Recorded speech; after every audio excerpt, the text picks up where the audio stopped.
Le monde a mis des siècles à construire ses actifs, ses immeubles, ses forêts, son or, ses infrastructures, ses obligations. Des richesses colossales, réelles, tangibles, mais verrouillées, inaccessibles au plus grand nombre, totalement immobiles. Aujourd'hui, tout cela est en train de changer. Les actifs réels entrent dans l'ère numérique, fractionnables, liquides, programmables, ouverts à tous. C'est la révolution des Real World Assets. Et c'est le sujet de ce podcast. Real Assets, comprendre la tokenisation du monde réel. Chers auditeurs, nous voici arrivés à un tournant de cette série, puisqu'après 6 épisodes consacrés aux fondations, nous ouvrons aujourd'hui le grand livre des classes d'actifs. Et nous allons commencer par celle qui, dans l'imaginaire collectif, incarne à elle seule la promesse des RWA. Et je parle de l'immobilier. Vous vous souvenez peut-être de la scène que j'évoquais dans notre tout premier épisode, avec cette idée qu'avec 500 €, on pourrait détenir une fraction d'un immeuble à Miami. Eh bien, cette image est celle de l'immobilier tokenisé. C'est elle qui a fait rêver au départ et qui a lancé le mouvement et qui revient sans cesse dès qu'on parle de tokenisation aujourd'hui. La pierre et la blockchain, c'était un mariage qui semble tout à fait évident et je dirais même presque naturel. Et pourtant, je vais vous confier d'emblée un paradoxe qui va traverser l'ensemble de cet épisode et qui surprend toujours. L'immobilier, en tant qu'emblème des RWA, en tant que visage familier de la révolution, est en réalité une de ces classes d'actifs les plus difficiles à tokeniser aujourd'hui. Et à l'heure où je vous parle, soit la moitié d'année 2026, mois de juillet 2026, c'est même la plus petite des grandes catégories du secteur.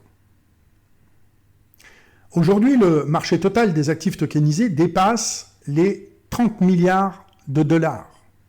L'immobilier n'en représente qu'une fraction absolument modeste qui est très loin derrière les bons du Trésor ou même le crédit privé.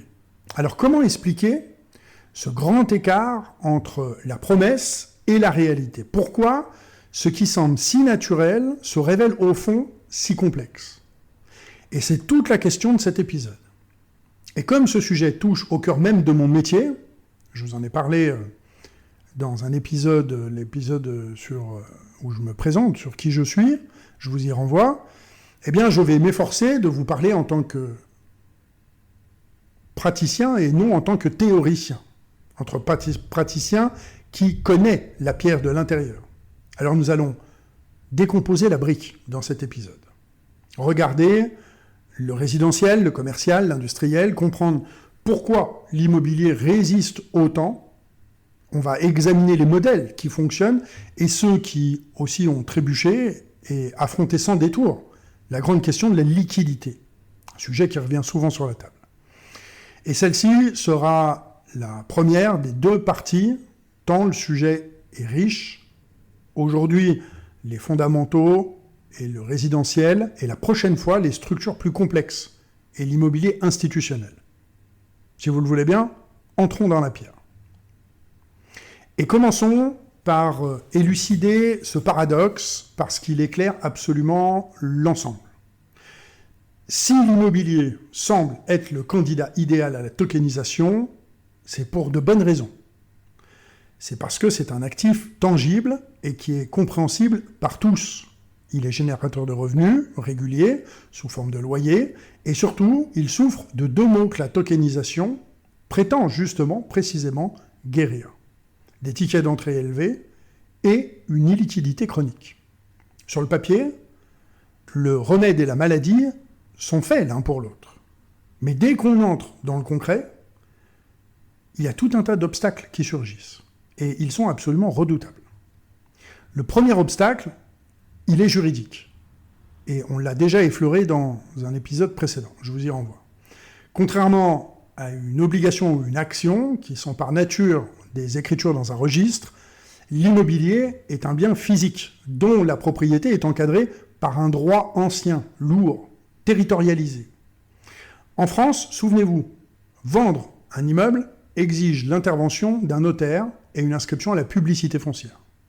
La blockchain, seule, n'a absolument aucune force pour transférer une propriété immobilière.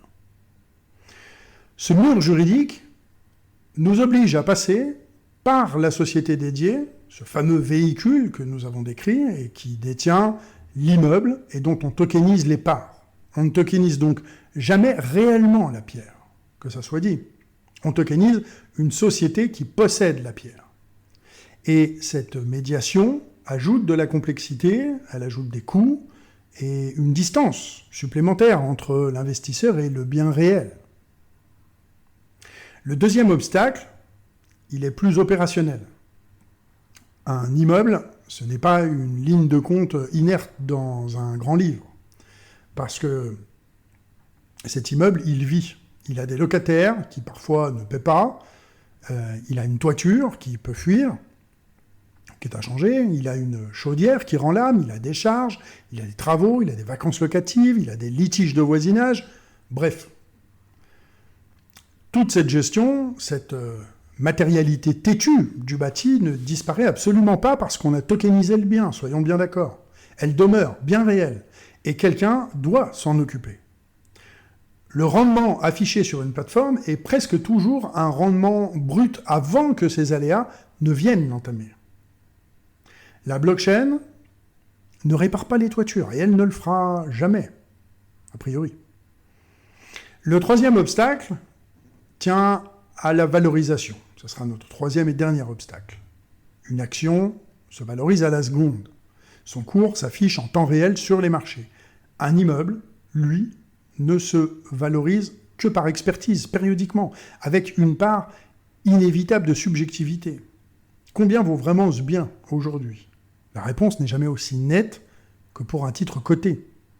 Et cette opacité de la valorisation est l'un des reproches récurrents adressés aux plateformes immobilières tokenisées, dont beaucoup ne fournissent pas encore d'évaluation indépendante régulière.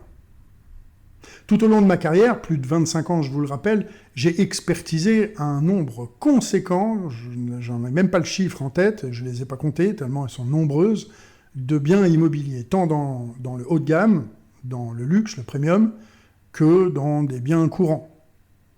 Connaître le prix exact d'un bien, il y a une étude, bien sûr, qui peut être faite autour, et quand vous évoluez dans cette sphère-là de manière quotidienne, vous arrivez à donner quelque chose, mais c'est jamais au centime près. Soyons bien d'accord, ou même à l'euro près, ou même aux milliers d'euros près, et même encore un peu plus quand on est sur des biens haut de gamme. Comment définir un prix ? C'est très compliqué. Donc voilà pourquoi la pierre, au fond, résiste. Et c'est pas par une impossibilité technique, mais c'est parce qu'elle traîne avec elle absolument tout le poids de sa matérialité, de son droit, de sa gestion.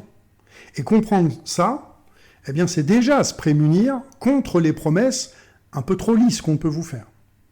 La tokenisation immobilière est possible. Elle progresse. Mais elle est un art très difficile, et même, je dirais, bien plus difficile que de tokeniser une obligation d'État.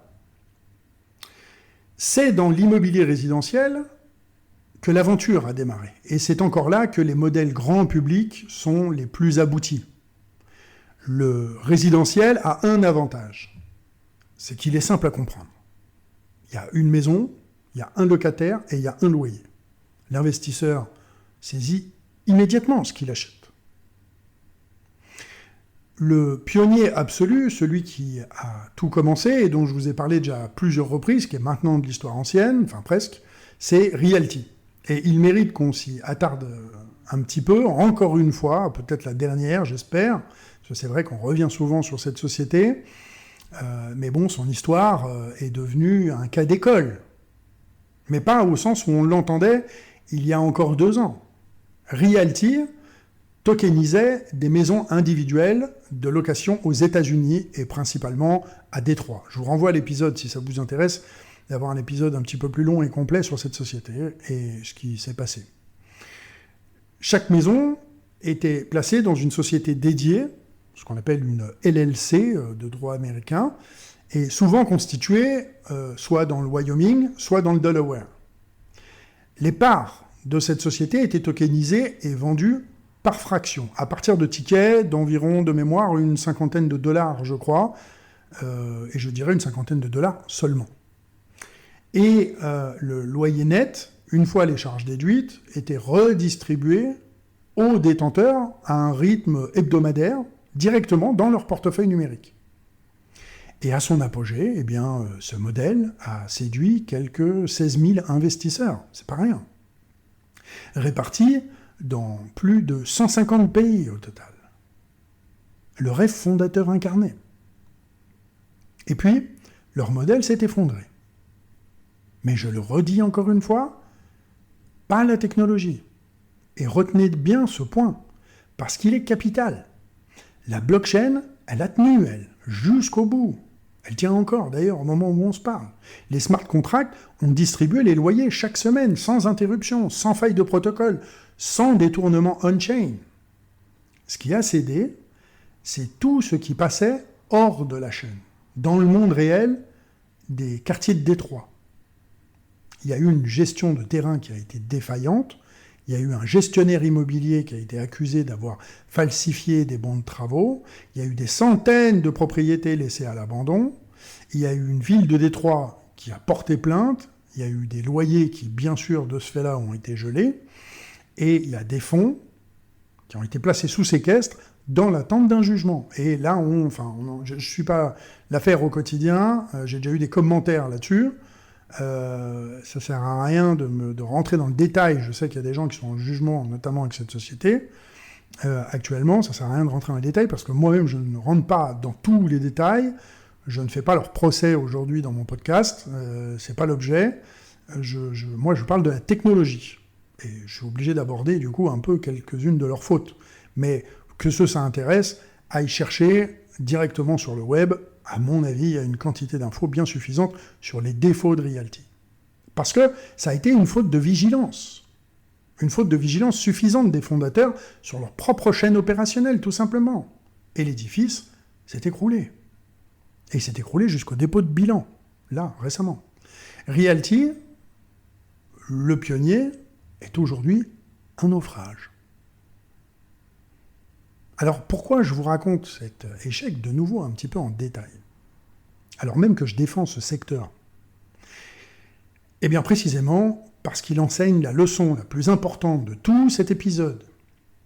Et encore une fois, j'y insiste, en praticien. L'affaire Realty n'est pas un échec de la tokenisation, c'est un échec de gestion immobilière, transposé sur la blockchain.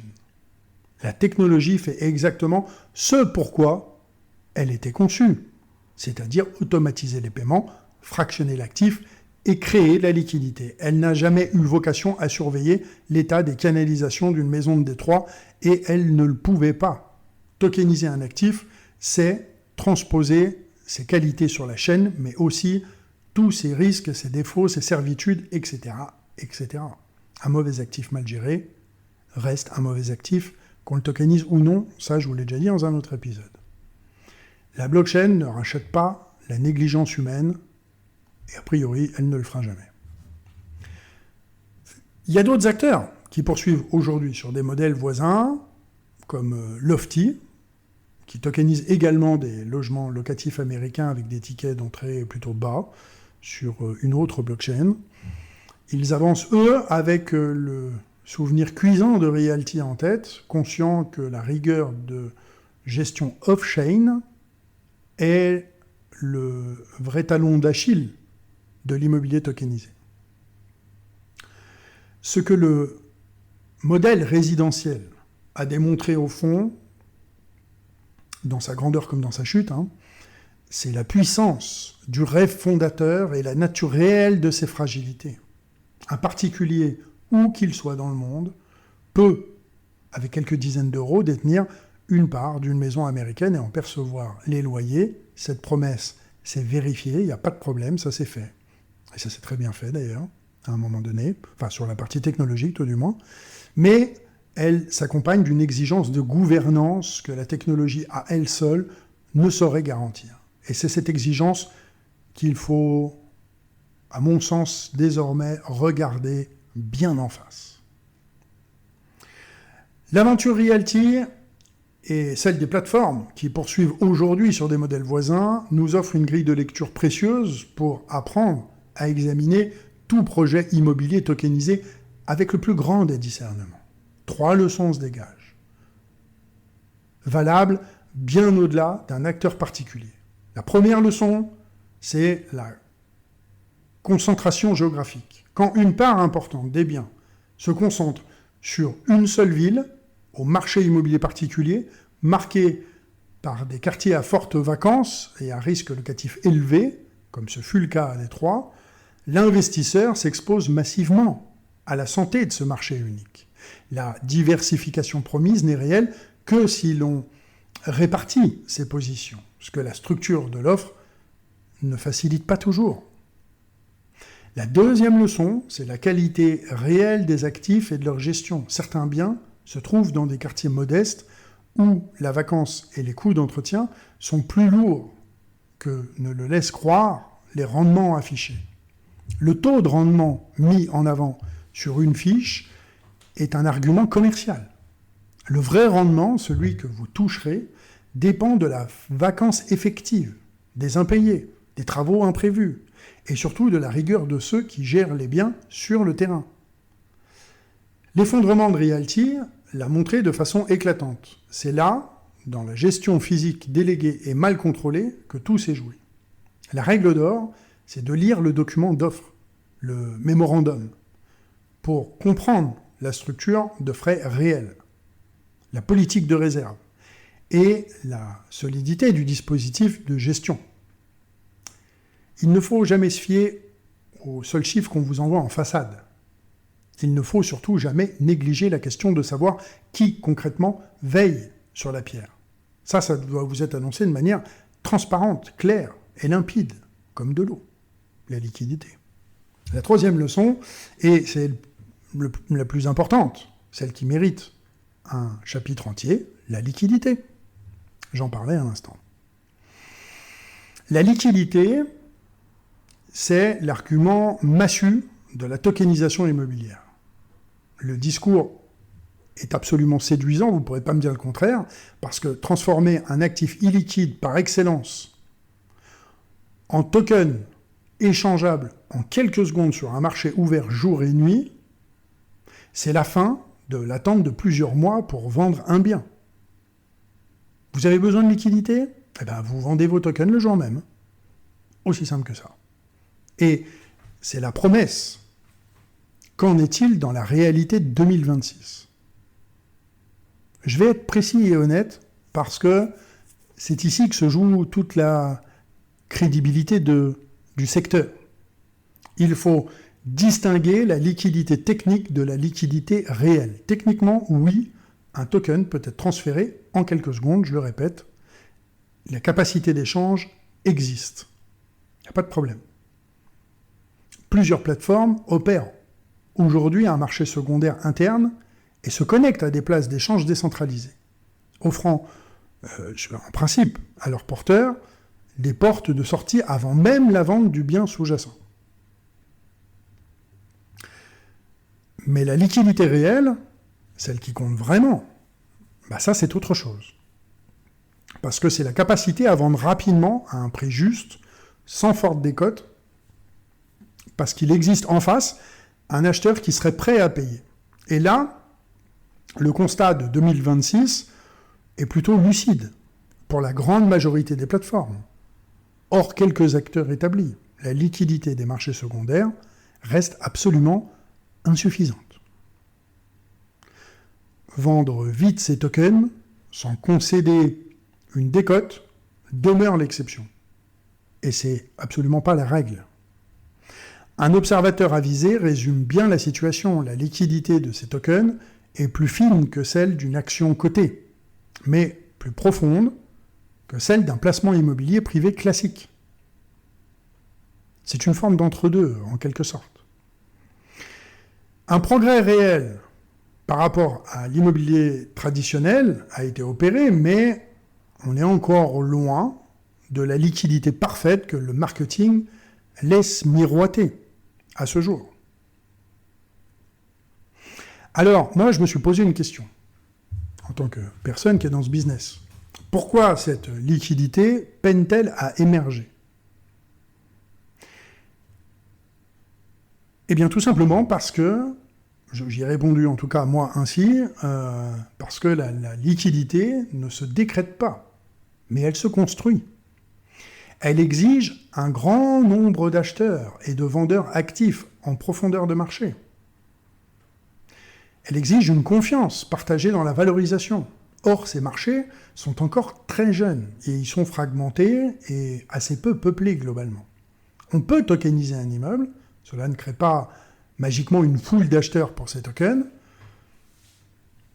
parce que la liquidité est l'horizon, mais pas encore la réalité pleine et entière. Il y a toutefois des signaux qui me semblent être prometteurs. Parce qu'en Europe, des marchés secondaires régulés commencent à émerger pour offrir un cadre d'échange conforme.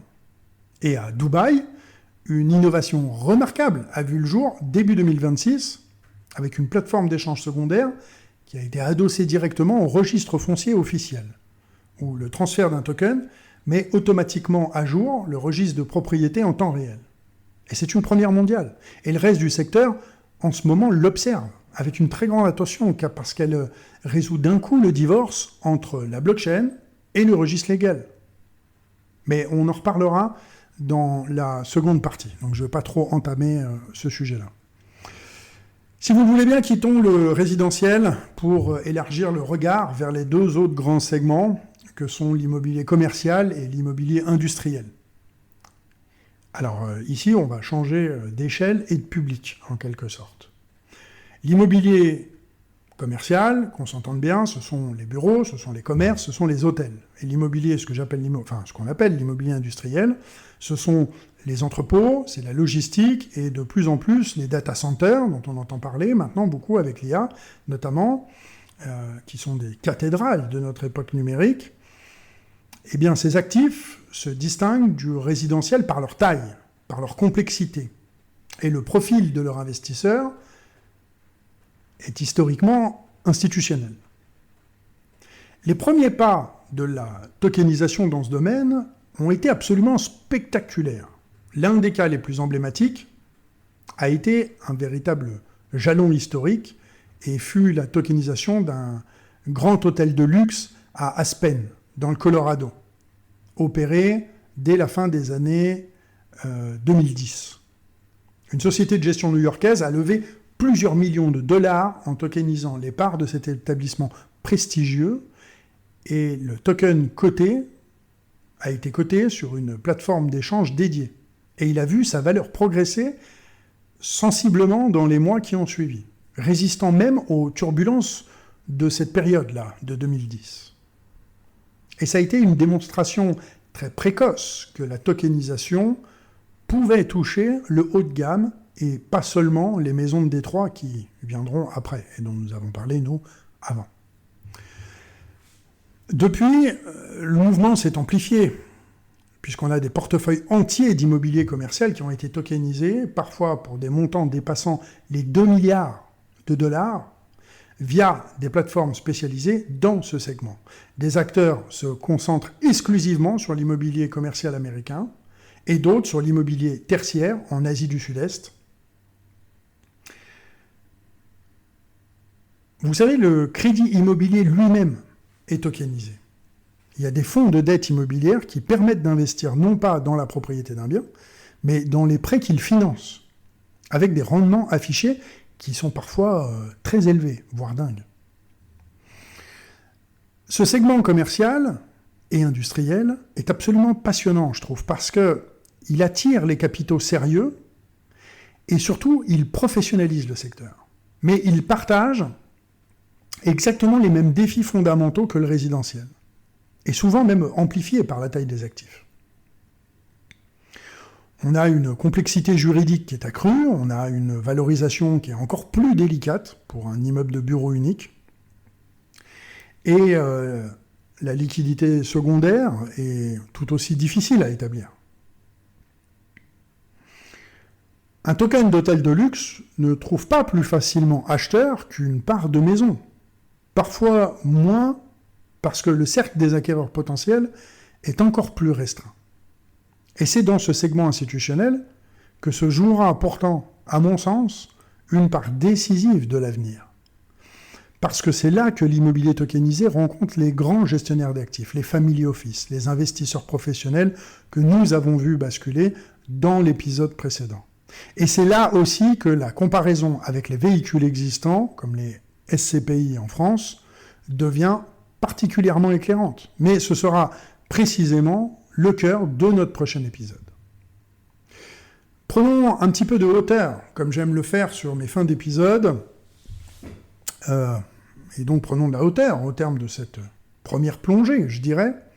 Et quel bilan tirer de l'immobilier tokenisé à cette moitié d'année 2026 ? Je dirais un bilan en clair-obscur. Et c'est ce qui le rend honnête au final. Du côté de la lumière, on a une démonstration technologique qui est indéniable, qui n'est pas discutable. Le rêve fondateur a bel et bien pris corps. On peut détenir une fraction de biens immobiliers pour quelques dizaines d'euros et percevoir des loyers distribués automatiquement, accéder depuis n'importe où dans le monde à des marchés qui étaient autrefois fermés. Et même dans le naufrage de son pionnier, la mécanique blockchain, elle est là, distribuant sans faille jusqu'au bout. Et ce n'est pas rien. C'est même considérable au regard de ce qu'était l'accès à l'immobilier il y a seulement 10 ans. Du côté de l'ombre, des limites sont toujours là, persistantes, et je pense qu'il serait, encore une fois, malhonnête de les masquer. L'immobilier reste la plus petite des grandes classes d'actifs tokenisés, précisément parce qu'il est le plus rétif, je dirais, à la tokenisation. La chute de Realty a rappelé brutalement que la vraie fragilité de la pierre tokenisée se trouve off-chain, en dehors de la chaîne, en dehors de la blockchain, dans la gouvernance et la gestion de terrain, par un manque de vigilance, par un manque de sérieux, par un manque de professionnalisme. Encore une fois, c'est l'homme qui pêche, par la technologie. La liquidité secondaire, comme argument phare, je l'ai dit, demeure largement insuffisante au-delà de quelques acteurs. La valorisation manque souvent de transparence, on l'a dit aussi, et la complexité juridique, la matérialité de la gestion ne disparaissent jamais tout à fait. Ce clair-obscur n'est pas un motif de découragement, il ne faut surtout pas que ça le soit, parce que c'est la marque d'un secteur qui est en construction, qui est encore jeune, et qui apprend de ses réussites comme de ses fragilités. Et les briques sont posées.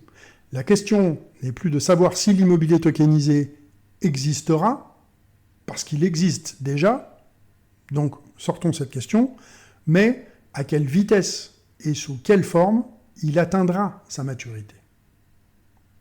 Et pour vous, mes auditeurs, je vous envoie une conviction que je veux vous transmettre en tant que praticien, encore une fois. L'immobilier tokenisé n'est ni la martingale miraculeuse que certains vendent, ni la coquille vide que d'autres dénoncent. C'est un outil réel, prometteur, mais qui exige exactement le même discernement que tout investissement immobilier. Regardez la qualité du bien, regardez la solidité de la structure juridique, la réalité de la liquidité, la transparence de la valorisation. La tokenisation abaisse la porte d'entrée. Elle ne dispense jamais de savoir dans quoi l'on entre. Voilà, on a posé les fondements et on a exploré notre résidentiel. Et il nous reste à entrer dans les mécanismes plus fins. Et ça va être le sujet de notre prochain épisode, la seconde partie de ce diptyque immobilier. Nous y verrons la distinction cruciale entre tokeniser la propriété d'un bien et tokeniser sa dette. Ce sont deux approches qui sont radicalement différentes et qui ont un profil de risque opposé. Nous examinerons également les REITs on-chain Rates On-Chain, qui sont des fonds immobiliers cotés, version blockchain. Et surtout, nous nous pencherons sur un sujet qui vous parlera peut-être tout particulièrement à vous, auditeurs français. C'est la SCPI tokenisée. C'est une évolution qui est en train de se produire, qui est assez naturelle, l'évolution d'un véhicule bien de chez nous vers la blockchain. Que change vraiment la tokenisation pour la pierre papier à la française ? Eh bien, vous verrez que la réponse est plus subtile qu'il n'y paraît. Je suis déjà pressé de vous retrouver pour le prochain épisode. Vous venez d'écouter Real Assets. Si cet épisode vous a appris quelque chose, partagez-le. Cette révolution mérite d'être comprise par le plus grand nombre. Retrouvez tous les épisodes, les ressources et les références sur realassets.fr. À très bientôt.